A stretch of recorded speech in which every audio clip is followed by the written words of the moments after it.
உன் போட்டோ ஆர்டரை வச்சு இங்கதான் இருப்பன்னா நீ இரு, இல்லனா நீ கிளம்பி உங்க அம்மா வீட்டுக்கு போயிட்டே இரு. சும்மா இப்படி திரும்ப திரும்ப பிரச்சனை பண்ணிட்டு இருந்தான்னு வச்சுக்கோ, அப்புறம் நானும் மறுபடியும் விவாகரத்து வேணும் கேஸ் போடுவேன்.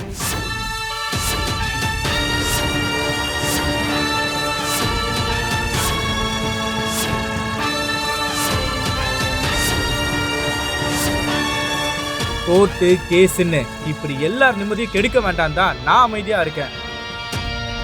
இல்ல நீ பிரச்சனை பண்ணுவன் தான் நின்னா அப்புறம் நானும் இறங்கி செய்வேன், பாக்குறியா?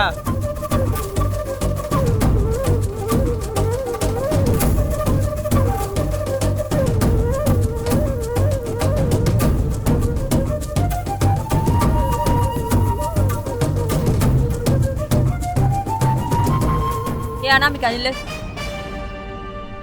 இத பார், பொழுது விடிஞ்சு பொழுது போனா வீட்ல இருக்கிற எல்லாருக்கும் போலீஸ் ஸ்டேஷன்ல வந்து இனிமே நிக்க முடியாது.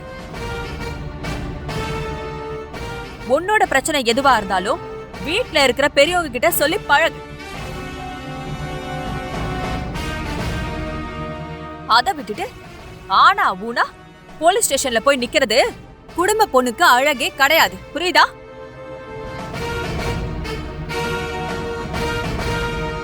வாயை திறந்து பதில சொல்லு. புரியுது. அதே மாதிரி உனக்கு இன்னொரு விஷயமும் சொல்றேன். ஏற்கனவே சூர்யாவும் மகாவும் நீயும் விஜயும் சேர்ந்து வாழ்றதுக்கு என்னென்னமோ பண்ணிட்டாங்க. இனி அவங்க 2 பேரும் ஓ விஷயத்துல தலையிட மாட்டாங்க. எந்த பிரச்சனையா இருந்தாலும் நீயும் விஜயும் உட்கார்ந்து பேசி தீர்த்துக்கோங்க, புரியுதா?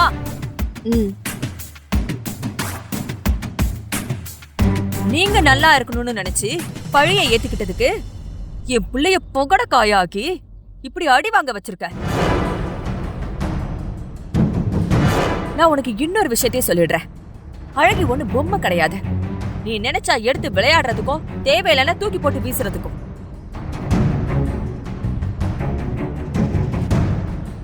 சூர்யா மகா வாழ்க்கையில உன்னால ஏதாவது ஒரு பாதிப்பு வந்துச்சு